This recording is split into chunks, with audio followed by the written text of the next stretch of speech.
So here we are with chapter 11 of The Mystery at the Manor. It's called In the Footsteps of Elizabeth. It was almost lunchtime, and Nana and Gramps were busy preparing sandwiches. The children were on their own. They began talking about the words Nana had read from the Bible. Elizabeth wrote the letter to Robert, and the clue says ask. So who do you think he was supposed to ask? Asked Beth. Well, everyone who knew Elizabeth has been dead for hundreds of years, said Pip. And she can't have meant that he should ask anyone in the house, surely, he added, because if it was as easy as that, she would have given them the treasure to look after, wouldn't she, instead of hiding it and leaving him some clues. That's right. So who else could she have meant? Persisted Beth. I don't know, said Pip. He thought a little longer. What about the other people that she wrote about in the diary? He asked. Were there any others that she could have been meaning? He was beginning to wish that he'd listened a little more closely to Nana as she'd read the diary yesterday. Well, said Beth, there was her grandmother, of course, and Robert himself. There was the minister who came in when they were in the church, but she seemed afraid of him. Her stepmother didn't seem to be a very nice person either. And then there was the ferryman and the head gardener. Well, let's make a list of them all, and then we can cross them off if we don't think they're likely, said Pip. OK, I'll get my pen and pencil and we'll make a start, said Beth. And I can't remember all the words that Nana read from the Bible. Perhaps you could ask her to read them again and we could write those down as well. Ooh, good idea. They soon settled down with the paper. Nana had left the Bible open at Matthew chapter 7, and Beth carefully copied out the words at the top of the page. Beneath that, she made a list of all the people that she could remember being mentioned in the diary. When they read it through together, they found they could put a cross beside most of them, as they seemed unlikely allies for Elizabeth. In fact, they were only left with Grandmamma, the gardener, the ferryman, and possibly some of the younger children in the family. Well, that's not a long list, said Pip. Perhaps we should go on to the next section of the Bible first. It says, seek and you will find, said Beth. So where do you think we should be looking? Asked Pip. Oh, where did she mean for Robert to look? Oh, that's right, said Pip. I was forgetting that, so we need another list of places that were in the diary. This time, Beth thought it would be better to look it up properly in the diary rather than try to remember them all. Her memory was very good, but she thought she'd better check. She knew that the old-fashioned writing was difficult to read, but now that Nana had read it to her, she thought if she were actually looking at the words herself, she'd be able to decipher them a bit better than she could do earlier. That way, she wouldn't be likely to miss out any of the places that Elizabeth had written about. Of course, the first place that was mentioned was the church. Pip and Beth hadn't seen the church at Crickley, but they imagined that it would still be there and that it would be easy to find. When she talked about Robert, or Hunter as Elizabeth called him, she described the ponds, the bridge and the tunnel.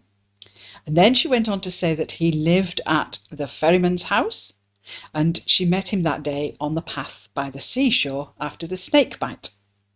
That seemed to be all the specific references, as most of the rest of the entrances only referred to areas around the gardens.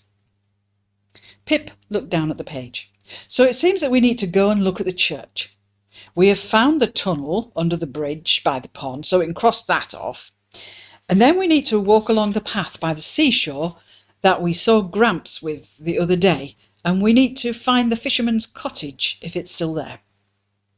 Just as he was finishing speaking, Nana walked in with a tray full of sandwiches. Well, if you two are off exploring, you'll need lots of energy, so here we are, she said, indicating the cheese and ham rolls. The afternoon brightened up considerably, so Pip and Beth decided to try to find the places that Elizabeth had mentioned in the diary straight away. They hoped they would discover some more clues as they did. They decided to start with the church. Pip had noticed a sign for Crickley Church on the way up to the main road, so that was the direction they went first. It turned out into quite a sunny afternoon, and Nana and Gramps told them they could use their bikes, provided they only went as far as the church and then back down the lane to the path by the seashore. As they rode along, Beth was running through the account of Elizabeth's Easter visit to the church, because Pip hadn't been listening properly to Nana when she read it. She told Pip that Elizabeth and her grandmamma had gone to put the daffodils in their vases, and as she began describing their baskets full of flowers with their yellow ribbons, she suddenly remembered the basket that Catherine had let her borrow to collect the fallen apples the other day.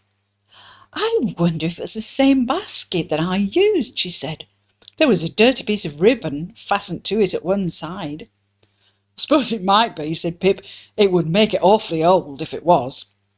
Just thinking about handling something else that Elizabeth had touched made her seem even more real to Beth.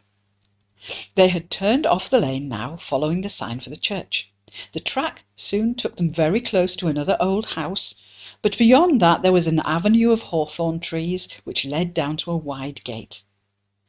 "It all seems really quiet and private," said Beth. "Do you think we're supposed to come down here?" "Of course we are," said Pip confidently. "We're only following the directions of the signposts." "I know, but—" "No buts. We're just looking through here. Just look through here," said Pip. And sure enough, as he opened the gate and pushed his bike through, the little chapel came into view. It was over on the right-hand side, almost hidden behind the ancient hawthorns. "Come on, let's have a look around the churchyard," he said. They laid their bikes down under the hedge and began to walk towards the church. They passed under a little archway and up the path. The churchyard was well tended, the grass was closely cut, and the old grey gravestones were neat and tidy. They began to wander around, trying to read them. Most of them were covered with pale grey and green lichen, but it was still possible to make out some of the words. After a few moments, Pip straightened up. "None of these are old enough to be any good for clues for us," he said disappointedly. "This one says 1742, and it looks like one of the oldest here." "That's a shame. I wonder if we can actually get inside," Beth mused. "Let's try," said Pip. "Sometimes country churches are left open, not like the ones in town where we live." They walked into the porch, which didn't have an outer door, but had a large wooden seat inside out of the wind. "I'll try the church door," said Pip, taking hold of the huge iron ring, which grated stiffly as it turned. He had to push hard, but then the door began to swing inward. "Come on, let's have a look," he said. It was quite dark inside the chapel. The stone walls were very thick and the windows were small. It felt quite cold in here after the warm sunshine outside, and the silence was something you could almost feel. Beth hesitated, and then began to walk down the aisle between the pews, while Pip went to the left-hand side, looking at the monuments under the small windows. There was a stained-glass window at the far end of the church, behind the altar, and what little light there was came through it and lit up the front of the church. It seemed to be shining especially onto the pulpit. As Beth walked towards it, she remembered how Elizabeth described reading from the Bible, whilst her grandmamma was filling the vases with flowers. She remembered how Elizabeth had been afraid of being caught when the vicar walked in. The place seemed awfully still and forbidding. Beth suppressed a shudder. She went up to the pulpit and peered at the large old Bible, wondering if it was open at the page that Elizabeth had read, but she couldn't remember what that had been. She began to look around, remembering Elizabeth's descriptions. She saw a number of vases, but of course they didn't have daffodils in at this time of year. Instead they were filled with bright-coloured dahlias.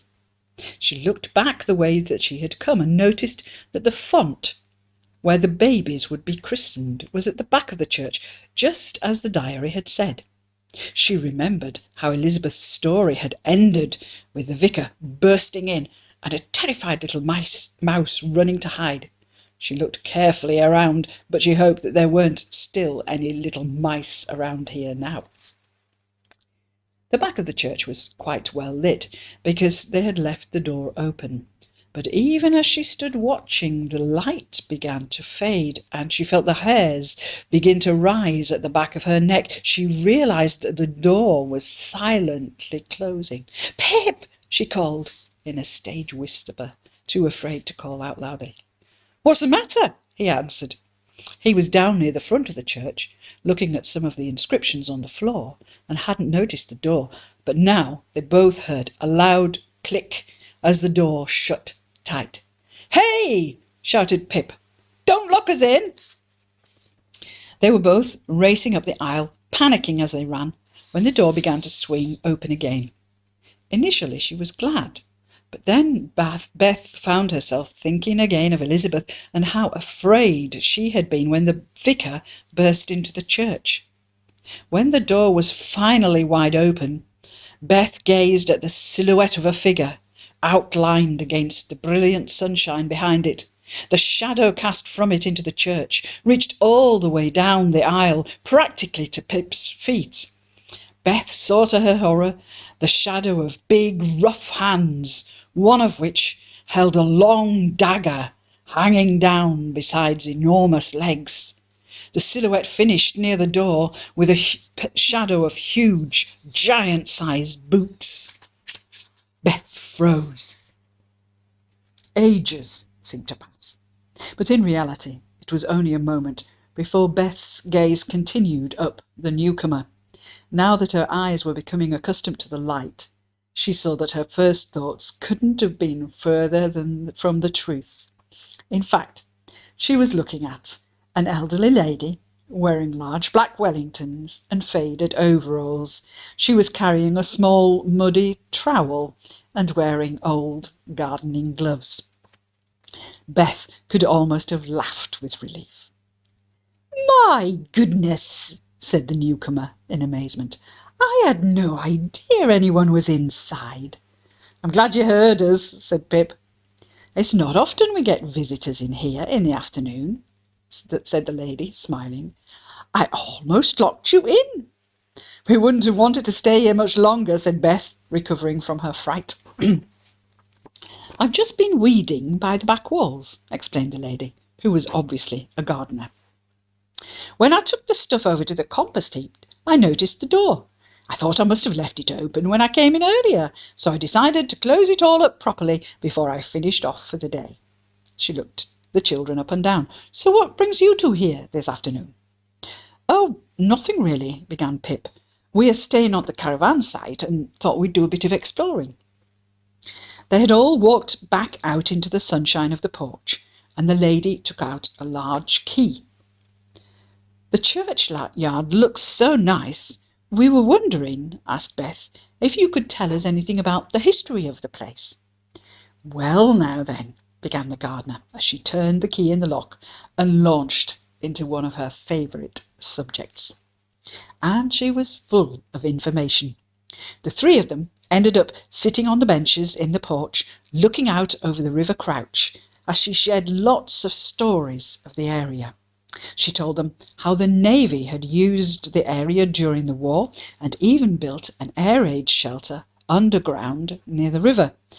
Pip and Beth had already heard a little of this from Jack, but Hannah, as they were soon calling their new friend, had actually been there during the war, and her stories were so interesting.